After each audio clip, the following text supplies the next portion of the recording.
What is going on, guys? It's your boy, you know me, you love me, the young DC Immortality, back at it again. Recording a post-commentary ranked video, and then the next Yu-Gi-Oh! video will either be me versus Ty, or going over my exhibition matches, which, as you can see, I was on a losing streak, because I'm using a specific deck in there. But, yeah, so let's just jump right into my ranked replays. I lost twice, won twice, 50% win rate right now. If you guys were in the Discord and saw the announcement, I'm not feeling very well today, but I'm going to be recording, and the video yesterday, or I guess 2 days ago now, since the video yesterday was Dark Souls, it was undoubtedly Sad Boy hours. Now, in this duel, I don't remember, yeah, he max C'd me immediately, and so I played that because it was the play I was going for, because I wanted to summon Mithra, then summon the token, then tribute the token to get out Vanity's Fiend, yeah. So, I was just trying to set up to make sure he couldn't actually summon anything. He goes Terraforming. I think this is... I don't remember what deck this is. Oh, yep, he busted out Raigeki, which pissed me off, because I'm like, oh, he's playing Sky Striker. I think this fight was really close, or this duel was really close. If it wasn't this one, it was the other one that I lost. That was like super duper close. But I've been having a lot of bad luck, clearly in the romance department, since I was on Sad Boy hours 2 days ago. But also in the Yu-Gi-Oh department, my summons have been good, which is great because I'm filling out my Utopia deck faster and faster, which makes me happy because like it's a deck I really want to play. But yeah, I've been having really bad luck with card draws. And I believe this duel was the same thing, where my card draws were terrible. Yeah, I think it was this duel where my card draws were just absolutely abhorrent. Like, I couldn't draw anything to save my life. Now here, I go for Domain, so then I can summon out Ether and then get another card out. And then also get another Stormforce, so then I can tribute his card to bring Ether out. I don't remember how I lost this exactly. It might have been because I kept drawing monster cards. I bust out Daddy Erebus, clapped him up a little bit. Oh wait, I think in this duel I drew too many Erebus, or too many monster cards. And because of that, I ended up losing. Also, my mic is positioned super weird. Sorry for all that. Or, I don't know if that actually had any noise, but I had to adjust my mic there. But I'm pretty much just doing normal bread and butter stuff with the Monarchs right here. Like, I'm just bread and buttering right now. I don't know a lot of what Sky Striker can do, which also makes me happy that I was actually like reading the cards and not doing this video live, because I spent a while reading what the cards did, because this was the second time I had ever fought Sky Striker, I think. And then he brought, yeah, this is why I lose. He kept bringing Ether over to his side.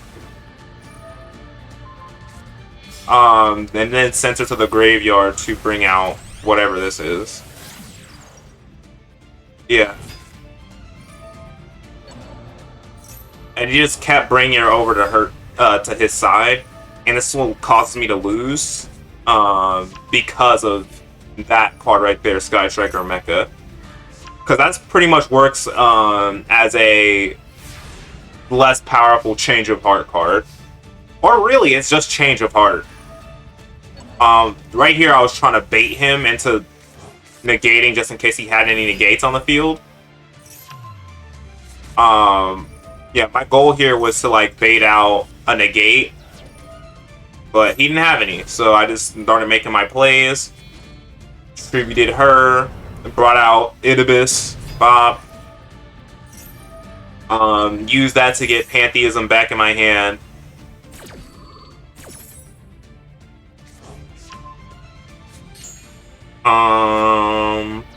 Did I have a Stormforce this turn? I don't remember if I did. I couldn't have. busted out Kuraz. I should see now. Here's the thing that I did wrong. I should have used it to destroy his back row. That's where the misplay happened. I should have destroyed his back row when I didn't. If I would have destroyed back row, I think that was to negate my card, right? Oh no, it was to bust her out. Yeah, and then I'm just a jerk, so I just do the same card over and over. I think he pretty much made it so that I couldn't,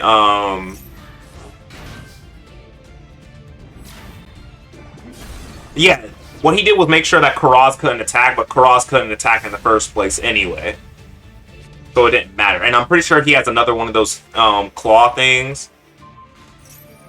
And this is one major thing that Monarchs has a weakness to is, and I told this to Ty in that other video that we recorded, Monarchs don't run any negates, like, at all.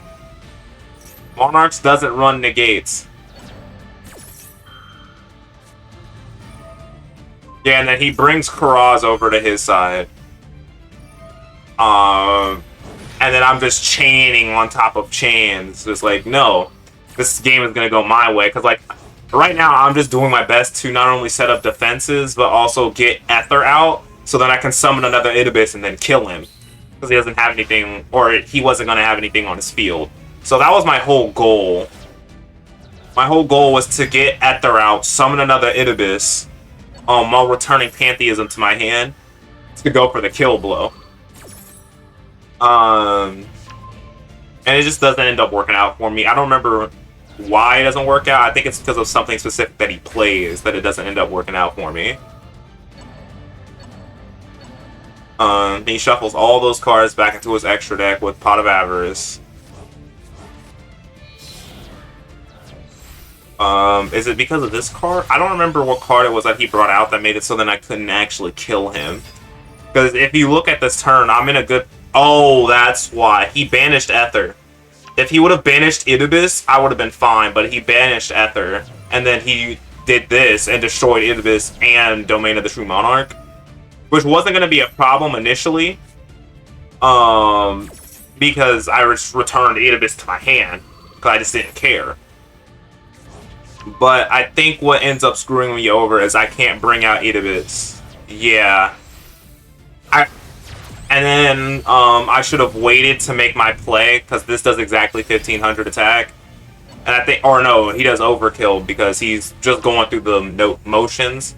And I get it, like going through the motions of the combo to make sure you never like drop a part of the combo. But right here, if I would have waited to activate my effect to bring the Prime Monarch onto the field, I would have actually won that fight.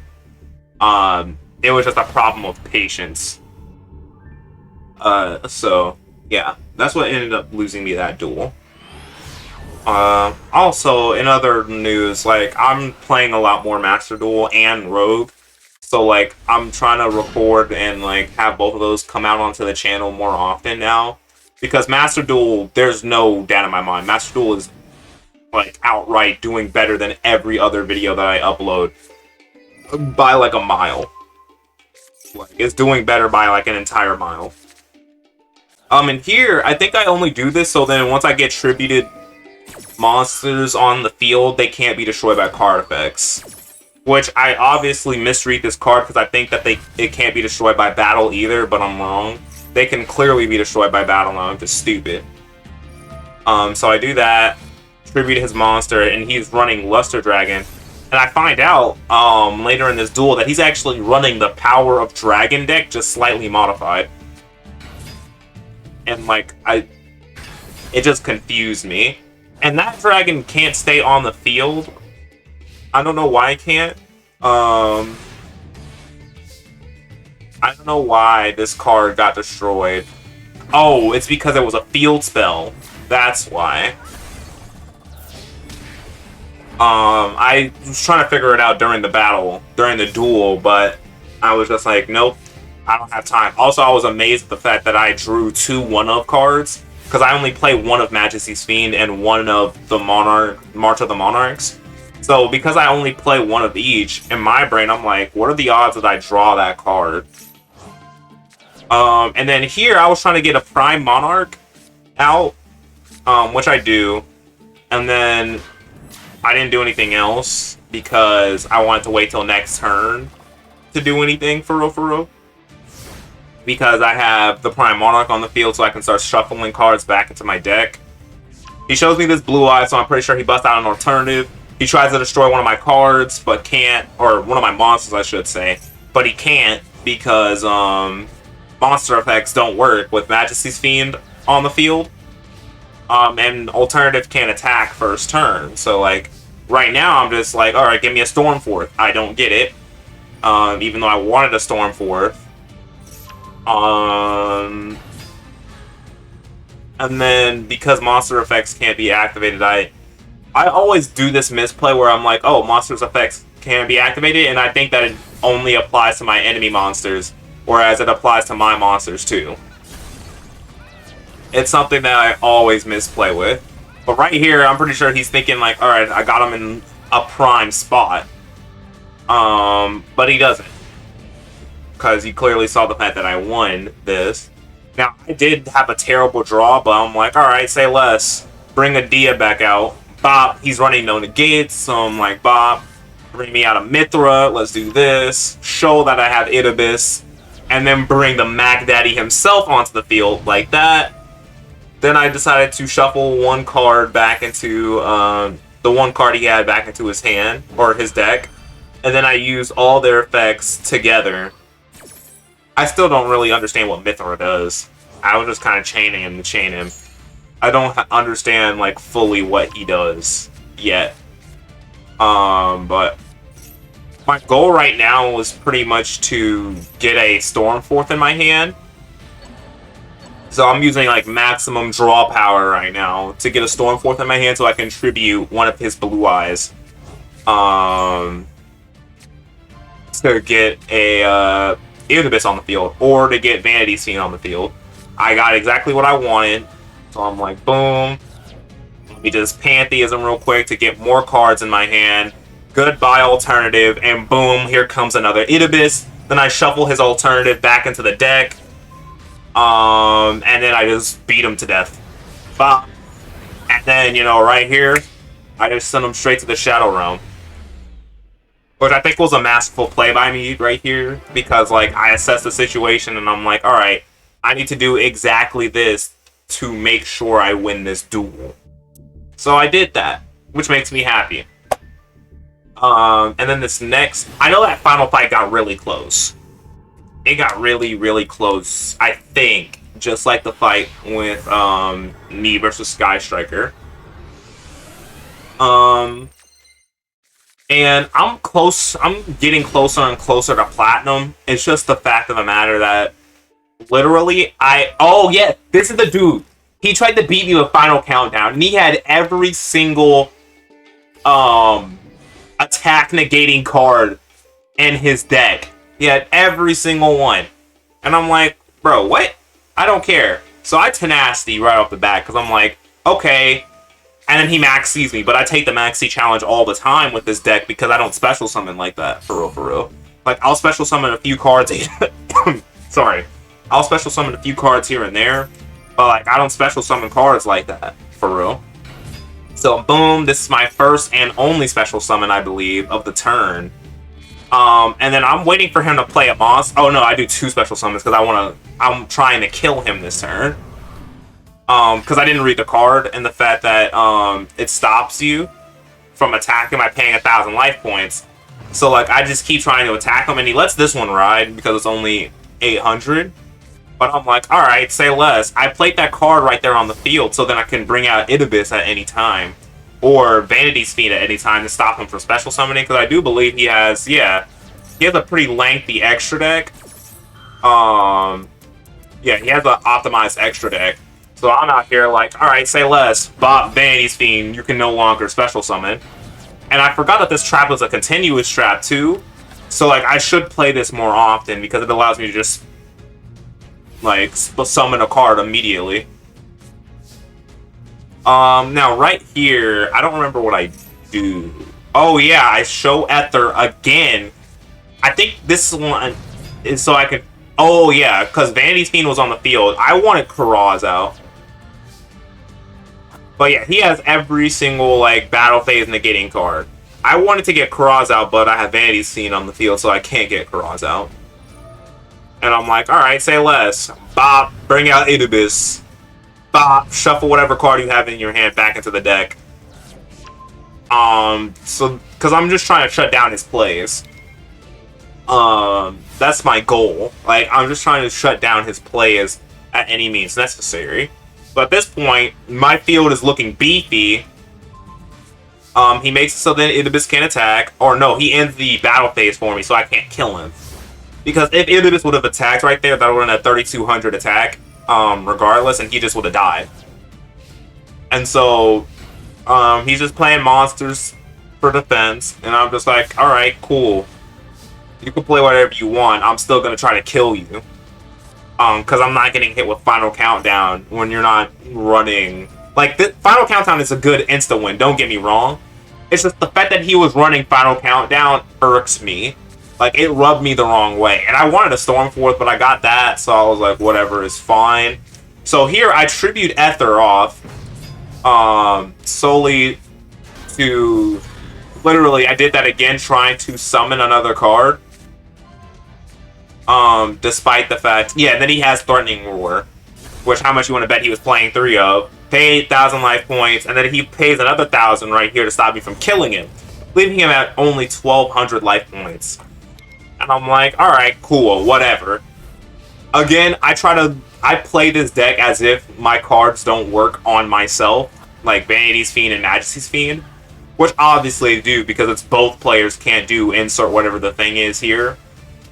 But at this point, I'm just like, alright, give me a Stormforth or Pantheism? Oh, I wanted the first Monarch. Yeah, and I got it. The Prime Monarch, I mean. And he stopped me from attacking, but I didn't plan to attack this turn anyway. Because I just wanted to... I'm pretty much just setting up an invincible back row right now. So, like, right now I'm just chilling. I'm waiting for him to play whatever he has to play. Because I'm waiting to summon... I'm waiting to draw, like, a Kuraz. Which I get. Because I'm like, I'm just going to pop your back row. And so, I Tenacity. And I'm also trying to bait out any negates that he might have. Because I'm like, he probably has some negates on the field. Which he didn't. Because I believe those 2 cards were a second Final Countdown and the second one of whatever this card is. Spiritual Swords of whatever. Yeah, Spiritual Swords of Revealing Light. Brought out Kuraz. Destroy those 2 face down cards because I'm scared that they're negates. Which, if I had any prior knowledge, I would have destroyed, like, here and here, because that other card wouldn't have done anything to me. Because it was just another Final Countdown, and you can't double up on a Final Countdown. I believe that stops me from entering the battle phase, but that's fine, because, like, I wasn't entering the battle phase anyway. I was just bringing out Vanity's Fiend to make sure he couldn't do anything. And then at this point, I'm like, all I need is Majesty's Fiend. To shut down monster effects, and then, like, this is an invincible monster board right now. Like, my monster board is literally invincible right now. Like, this is a hard board to break. Even if you have Raigeki, because this card's here, so, like, you would literally need Lightning Storm, and then blow out the back row to stop this invincible monster front right here. So I'm over here just drawing more and more cards. I'm trying to get a Majesty's Fiend out onto the field. I'm Stormforthing here. Bob. Bring out another Erebus to shuffle one of his cards back into his hand. So, like, I have all my boss monsters at this point. And, like, I'm just waiting him out because I'm like, you're gonna run out of negates. Like, he's not gonna have enough negates to stop me from killing him. Like... That's pretty much my thought process here. Like, you're not going to have enough negates to stop me from killing you. And then I Foolish Burial and Erebus, right? Yeah. So then if I wanted to, I could bring a, what's it called? An Ether back to my hand. Just in case. or an Erebus back to my hand, so then I can start shuffling stuff back into his deck. But yeah, I'm still going with my draw power. We're 15 turns deep because of all of his negates, and I believe that card on the field is his final negate. I do this to just draw another card. And I just start returning stuff to my deck and drawing, because I'm like, whatever, doesn't really matter. Like, I'm gonna get what I want eventually. And yeah, that final card wasn't even a negate. I just sent him straight to the Shadow Realm. But like, this was an invincible monster board right here. Like, I had 2 boss monsters, so technically 3 boss monsters on the field right there, along with another monster shutting down anything and everything he could have done. Like, it was just boss monster after boss monster. And this is the last one that I'll show, because it's the last ranked match, and I want this to be ranked post-commentary instead of Exceeds Festival post-commentary. And I believe I lose to this deck, and he's playing Dark Magician, if I'm correct. Is he playing Dark Magician? Oh, he's playing the... he was playing Fortune. And I didn't understand what his plays were. So I wanted to get Majesty's Fiend on the field immediately. Get myself a Storm Force just in case he decides to summon anything. And I'm just setting up my board. And I think I just get killed really fast because I can't summon out Majesty's Fiend. I'm pretty sure I get rolled by Fortune because I couldn't get Majesty's Fiend out. Because if I would have done a little bit better to get Majesty's Fiend out, I could have just negated all of his... Oh! That's what happened. So this is going to be the last one in the video. It pissed me off, and that's the reason why I stopped playing Master Duel at that moment. Was because the connection dropped me, even though I just had those 3 matches prior, all back-to-back with no connection issues. That's why I kept this fight. So yeah, that angered me, and I don't even count this as a loss, because really, I think I could have beaten him with that hand. Because I would have brought out my other monster, and then boom, summoned Majesty's Fiend, shutting him down. There was so much I could have done with that hand, but the internet wins overall, even though the Ethernet is plugged in. But such is life. So yeah, if you guys enjoyed, please like, comment, share, subscribe, and hit that bell for the young DC Immortality to 1, make me feel better about my drastic and terrible love life. 2, hope that I feel better in the near future, because I hate feeling ill and being in pain, which I am currently in pain. 3, if you want to see some more Master Duel, because I love this game, and it really is trying to act like it loves my money, because at every turn it's asking me to spend more money in the game. And 4, because I'm going to implement a new rule starting in this Yu-Gi-Oh video, that every single duel that I lose, I have to do 10 push-ups. Excluding next video. Excluding the Exceeds Festival video, because I was trying out a new deck, and I didn't know what I was doing yet, alright? So, yeah, cut me some slack there. I'll do 20 push-ups, or I'll do 10 push-ups and sit-ups here, because I don't think this last duel counts as a loss. But regardless of all that being said, please like, comment, share. I already said this. You know what? I'll see you guys in the next one. Peace.